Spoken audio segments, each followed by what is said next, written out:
안녕하세요, 오토카 매거진입니다. 오늘은 최근 픽업트럭 삼국지 시리즈를 완성시킨 레인저 시리즈의 추가적 상세한 얘기를 해보려 합니다.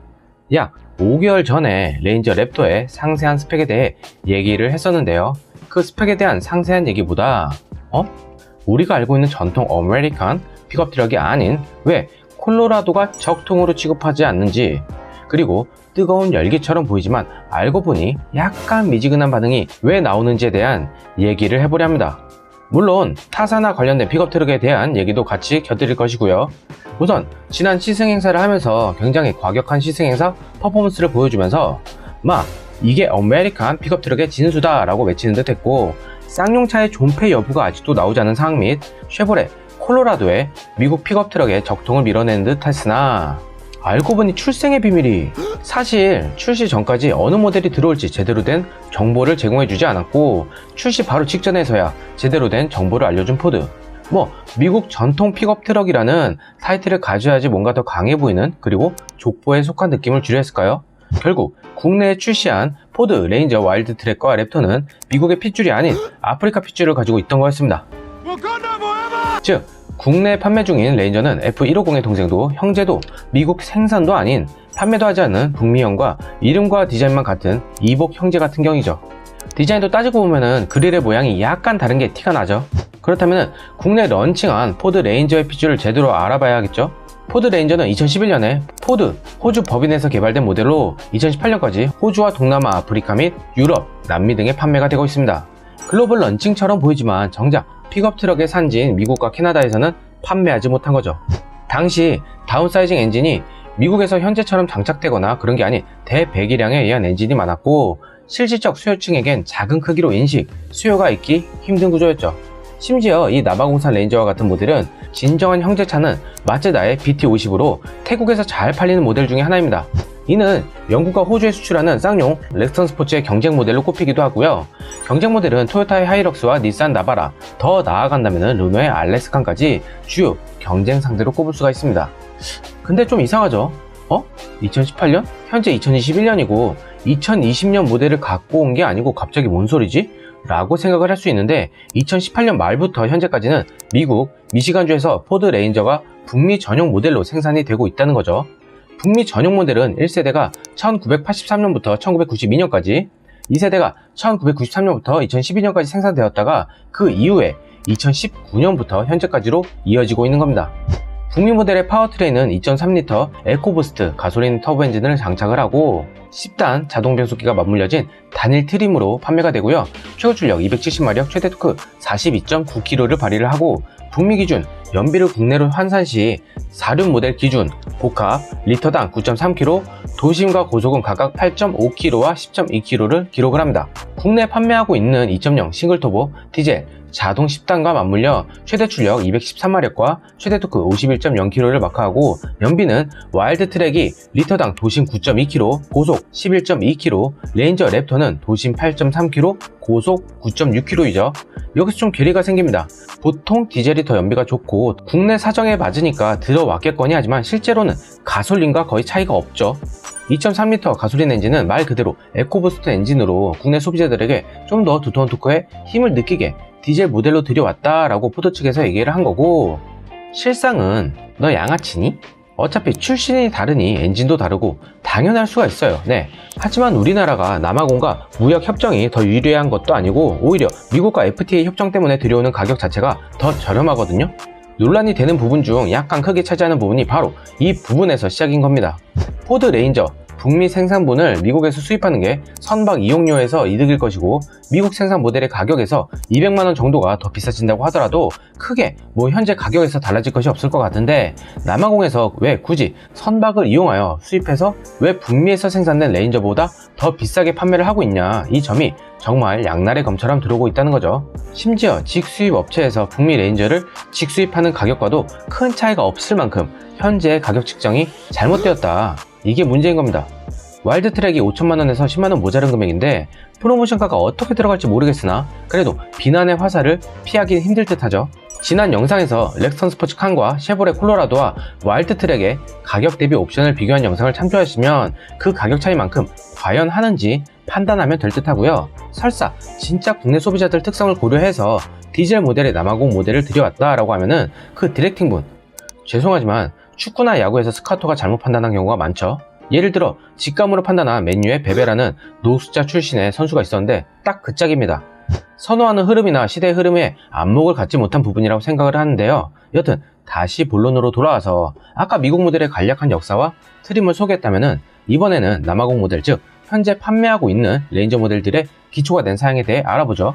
실질적으로 북미 지역 제외 글로벌용으로 쓰인 마츠다 B 시리즈 기반이 있는데 1세대가 1998년부터 2006년, 2세대가 2006년부터 2011년까지 생산이고요. 마츠다 BT50 기반, 즉 현재 레인저 모델인 3세대가 2011년부터 현재까지 이어져 오고 있는 겁니다. 여기서 뭔가 빠른 사람들은 촉이 왔을 텐데 결국 마츠다의 모델을 포드가 받아들여서 살짝 손보고 내놓은 건데 기본이 되는 뼈대가 2011년부터 그대로다? 그리고 북미 생산 모델은 2019년부터인데 한창 새로운 플랫폼의 개발이 2010년대부터 좀 다양하게 이루어져 왔는데요. 그거에 대한 결과물이 현재의 플랫폼이 아닌 2011년 과거의 플랫폼인가? 하는 생각이 들겠죠. 네, 맞습니다. 북미 모델과 남아공 모델은 태생부터 다르고 뼈까지도 좀 달랐단 거죠. 하지만 이 다르다는 게 셰시를 완전히 플랫폼 변경해서 새로운 셰시를 창조한 게 아니라 기존에 있던 셰시에서 약간 더 개선을 해서 강성 개선이라든지 뭐 그런 것들을 개선해서 북미형 버전으로 나온 거죠.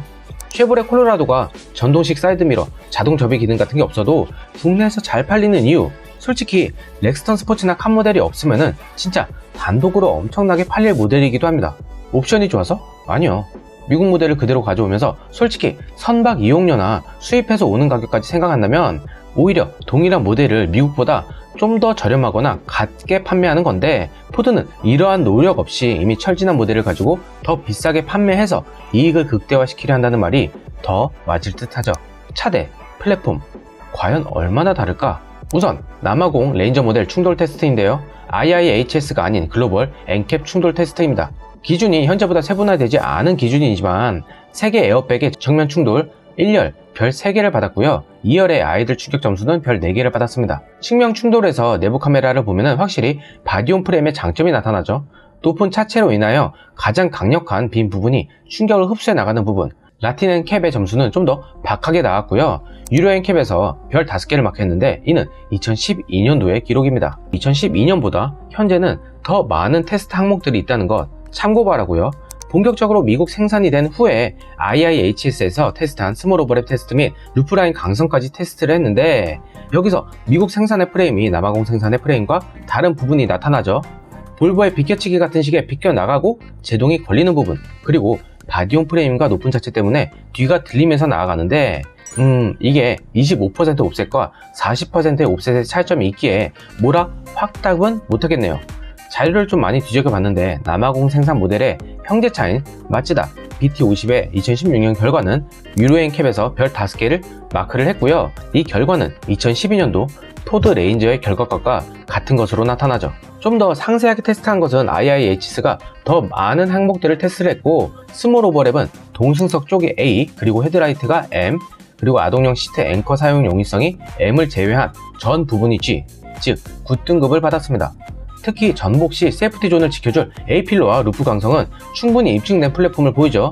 둘 다 좋은 바디 강성 및 물성을 보이지만 그래도 북미산을 선호한다는 점 및 익스플로러와 같이 쓰는 2.3L 에코부스트 가솔린 터보 엔진을 더 원하는 소비자들이 많은 듯 합니다. 게다가 레인저 랩터 같은 경우 와일드 트랙보다 견인력이 1톤이 더 적고 적재량 또한 100kg가 더 적은데요. 폭소 숑을 썼고 숑 옵서버 자체의 물성이 튜닝된 숑으로 나온 거라 그 자체가 비싸다고 해도 렉스턴 스포츠 칸과 2200여만원 이상 벌어지는 가격 차이에 차라리 굳이 수입산을 사려 한다면은 지프 글래디에이터가 낫겠다라는 얘기까지 나오는 상황이죠. 말이 나왔으니까 살짝 지프 글래디에이터를 얹어서 얘기를 해보자면은 국내 정발된 모델은 3.6L 가솔린 엔진의 루비콘 모델이 출시가 되었고요. 가격은 6,990만원을 마크합니다. 레인저 랩터와 약 600여만원 정도 더 비싼데요. 솔직히 지프 글래디에이터보다 쉐보레 콜로라도 GR2가 있으면은 더 나을 것 같지만 굳이 두 차량 중에 하나라면은 남아공 생산분 구형 모델을 사느니 600만원 더 주고 지프 글래디에이터를 구매하는 것이 낫다라고 하는 거죠. 현재 국내 출시된 랩터 같은 경우 더 고가인데도 동승석에 수동 시트를 적용하였고 슬라이딩 커버가 생략되는 등 몇몇 개의 편의 옵션들을 빼놓은 점 역시 좀 괘씸한 부분이 있죠. 국내 소비자들이 옵션에 얼마나 민감한데. 그래서 현대기아 엔진 대충 만들고 옵션을 성의있게 만드는, 이건 아니지, 여담이고요. 여튼 재고떨이가 아니다 라고 하지만 계속해서 의심을 안 할 수가 없는 게 남아공은 2018년 하반기까지 생산을 끝으로 마츠다와의 제휴를 종료를 했고요. 마츠다 역시 BT50 역시 제휴 종료 후 다른 플랫폼으로 3세대를 내놓고 팔고 있습니다. 어차피 남아공 생산 모델이 동남아 특히 태국에 많이 팔리고 있기에 국내 소비 시장으로도 맞춘다는 거죠. 근데 2022년에 풀체인지 모델이 나올 것이고 2023년에 만약 픽업트럭 시장이 커져서 국내에도 신모델을 더 빨리 들여올 수밖에 없다면 이번 모델을 구매하는 분들은 구매한 지 2년 만에, 그리고 현행 모델 12년 만에 내외장 및 파워트레인, 최신 인포테인먼트 시스템 등 장착하고 나오는 최신 모델에 뒤처진 구형 모델이 되어버리고 만다는 점이죠. 포드 코리아에서 아니다, 2년 이상은 현행 남아공 모델로 끌고 갈 것이다 라고 하면 할 말이 없지만, 그래도 풀체인지 주기 자체가 굉장히 긴 픽업 트럭의 특성상 경쟁사 미국 전통 픽업 트럭 쉐보레 콜로라도 GR2가 들어오게 되고 포드 F150 풀체인지 모델이 정식 출시가 된다면은 레인저만 도태되는 상황에 빠뜨리지 않을 거라는 거죠. F150보다 더 수요가 많은 체급이기 때문입니다. 스파이샷을 보고 예상대로 한번 보시죠. 포드 레인저 유출이라고 된 사진을 본다면은 F150과 같은 헤비듀티 얼굴 형상을 하고 있고요. 최근 미국 실버라도도 그렇고 기존 픽업 트럭의 남성미 라인 안에 곡선 형태 및 둥근 헤드램프를 장착했다면은 아예 상남자 스타일, 완전 인상부터 먹어주는 식의 디자인을 채택하고 있죠. 솔직히 현재 판매되고 있는 레인저 모델과 비교해보면 랩터를 갖다 놔도 인상면에서 확실히 신차와 구별되는 그런 특징을 갖고 있습니다. 특히 위장 테이프로 감싸진 후드 부분을 본다면은 전처럼 굴곡 있는 곡선 형태가 아닌 평평한 형태를 보이죠. 뻗어나가는 직선을 기조로 디자인이 된 것을 알 수가 있습니다. 전면부 C자형 주간주행 등이 포함된 헤드램프와 트윈바로 구성된 그릴이 F150의 아이덴티티를 이어받았고요. 블랙 크롬 휠이 신규로 제공이 될 듯하고 리어 부분은 레인저 특유의 디자인을 유지할 듯하죠. 솔직히 리어 부분의 테일램프에 변화를 줄 수 있는 조건이 타 차량에 비해 좁고 적기 때문에 큰 변화는 없을 듯합니다. 다만 신호등처럼 3등분으로 딱 나뉘어진 현행 모델과 달리 풀체인지 모델은 세로로 구성된 형식을 할 듯하죠. 머플러 디자인은 테스크가기에 저런 식으로 된 거고 실제로는 저렇게 나오지가 않습니다. 무엇보다 풀체인지 모델로 사야 할 이유가 실내 부분에 대대적 변화가 있기 때문인데요. 스파이샷을 본다면은 신형 F150과는 다른 위치에 엔진 스타트 버튼이 있고요. 그 위에 칼럼이 보이죠. 칼럼식 기어 노브를 제공하지 않는 듯하고 단순히 와이퍼 조작 부일 가능성이 크고요. F150처럼 스틱형 기어 노브를 제공할 듯합니다. 다만 센터페시아의 내비게이션 화면 크기가 더 커질 듯하고요. 공조 버튼과 다이얼의 위치가 현재보다 좀 더 버튼의 간극 조정과 함께 변화가 있을 듯하고요. 무엇보다 공간의 효율성을 내세우면서 버튼을 누르면 기어 레버가 숨겨지고 그 위에 암레스트를 펼치면 콘솔 전체가 플랫해지면서 미니 테이블 및 노트북으로 작업할 수 있는 환경이 완성되는데, 공사 현장에서 식사를 하고 음료를 마시면서 쉴 수 있는 공간이 차 안에서 한정된 점을 고려한다면 상당히 효율적 공간 활용이라고 생각이 듭니다. 또한 신형 F150 같은 경우 픽업트럭 최초로 온보드 제너레이터를 탑재를 하고 있는데요. 옵션으로 제공되는 발전기는 가솔린 모델은 2kW의 출력을 갖고 하이브리드는 아울렛에서 최대 7.2kW 즉 240V의 30A까지 지원을 합니다. 굳이 전기차의 V2L 기능이 아니더라도 에어 컴프레셔 같은 공구 및 캠핑하면서 냉장고와 TV를 사용할 수 있고 전기 바이크까지 충전을 할 수 있다고 하죠. F150과 똑같이 옵션을 구별하지는 않겠지만 적어도 하이브리드 모델이 새로 레인저에서 나올 것이기에 F150과 같은 방식의 아울렛을 제공할 듯 하고요. 다만 랩터 모델 같은 경우 신형 라인업에 포함되어 있지 않은데요. 판매 추이를 보고할 것인지 아닌지는 좀 더 지켜봐야 할 듯하죠. 아무래도 생각보다 많은 이익이 나지 않는다고 판단할 수도 있습니다. 폭스사의 쇽이 저렴한 금액대가 아닌 상당히 괜찮은 쇽이라고 밝혀졌기 때문에 랩터 가격대가 상당하지만 오히려 이익률 면에서는 떨어진다라는 생각을 해볼 수가 있는 거죠. 그래서 국내 소비자들이 자국 브랜드에 호구당해서 그런가 남아공보다 더 비싼 가격에 팔아버리는 패기.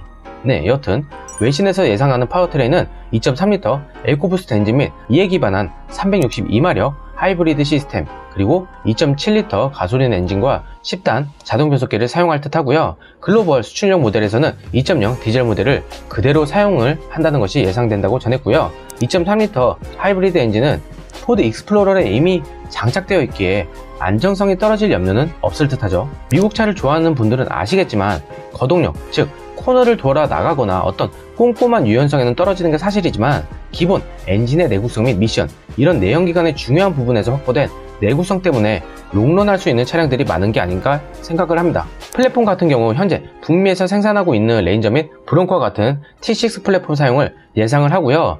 브론코와 파워트레인까지 공유하기에 2.7L V6 터보 엔진이 추가가 될 수 있다고 한 거죠. 이 엔진 같은 경우 최고 출력 310마력, 최대 토크 54.2kg를 마크를 하고요. 무엇보다 최근 험머 EV 차량이 공개가 되면서 저렇게 기름 먹는 하마, 아니 험머 역시 전동화가 되는구나, 미국 차들도 전동화가 빨라지는구나 라고 생각을 할 수 있겠지만 중요한 것은 인프라.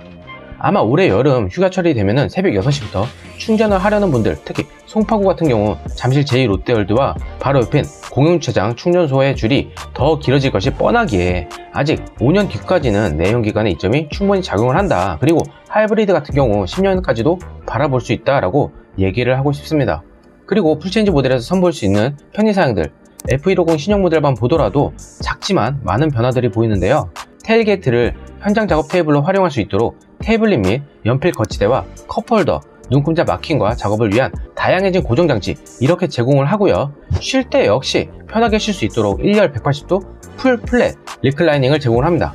픽업 트럭에서도 그늘막 텐트나 테이블 파라솔 하나 간편하게 두고 차박이 가능하다는 거죠. 무엇보다 좀 부족했던 디지털 인포테인먼트 시스템의 기능이 신형 싱크4로 업그레이드 되면서 디지털 클러스터까지 선보일 거란 얘기입니다. 아마 F150과 같이 공유할 12.3인치의 풀 디지털 클러스터와 12인치의 센터 디스플레이 제공과 함께 테슬라와 같은 방식의 OTA 무선 업데이트를 채용할 것이고요. 포드의 주행 보조 기능인 포드 코파일럿 360을 버전 2.0으로 업그레이드하면서 더 다양해진 주행 보조 기능과 안전 옵션들을 추가했습니다. 게다가 원터치 자동 주차 및 출차까지 지원하는 액티브 파크 어시스트 2.0도 신형 F150에 포함을 시켰죠. 작은 F150이라고 불리는 포드 레인저가 이 기능들을 다 품을지 아닐지는 모르겠으나 최근엔 원래 적용한 차보다 급이 낮은 차량에도 이런 옵션들을 덧붙여서 새로운 방식의 마케팅을 하고 있기에 많은 것들이 적용될 거라 생각을 합니다. 이렇게 보더라도 현재 스파이샷으로 보이는 포드 레인저가 예상 출시일이 2022년 하반기임을 감안한다면 2023년에 글로벌 시장으로 판매가 된다는 건데, 넉넉 잡아서 2023년 하반기나 2024년엔 이런 기능이 다 있는 풀체인지 모델 및 새로운 하이브리드 파워트레인을 기다려보는 것도 좋을 법하고요. 굳이 포드 레인저가 끌린다면 하반기 겨울 프로모션까지 기다려보고 결정하는 것도 나쁘지 않을 듯하죠. 네, 오늘 소식은 여기까지고요. 남아공 모델이라 더 안 좋다, 쿠킹오일 강성이다, 뭐 이런 것이 아닌 북미 전통 픽업 트럭으로 소개가 되었는데 알고 보니까 동남아와 같은 모델이다. 그리고 그 기초가 된 모델은 마츠다의 BT50 2세대 모델이고, 이 플랫폼은 현재까지 약 10년 동안 끌고 간 플랫폼으로서 곧 풀체인지가 나올 시점에 아쉽다라는 겁니다. 마치 포드 익스페디션을 정식 출시하고서 바로 북미에서는 익스페디션 풀체인지 모델이 스파이샷에 잡힌 모습이 보였죠. 이런 것이 포드 코리아의 아쉬움을 갖게 하는 부분이죠. 기껏 링컨 컨티넨탈을 구매했는데 링컨 세단을 생산하지 않겠다라는 말에 중고차 가격이 폭락한 것처럼 마치 한국을 재고떨이로 생각하는 부분인지 아니면 이런 생각이 들게끔 한 우연인지는 판단은 여러분들의 몫이고요. 내용이 마음에 드셨다면 구독과 좋아요 및 알람 설정, 혹여나 그렇지 않더라도 더 힘내고 좋은 소식을 들려달라고 구독과 좋아요 꼭 부탁드립니다. 차 반도체도 날리고 모 기업의 엔진도 날리고 코로나도 날린 요즘 힘내시고요.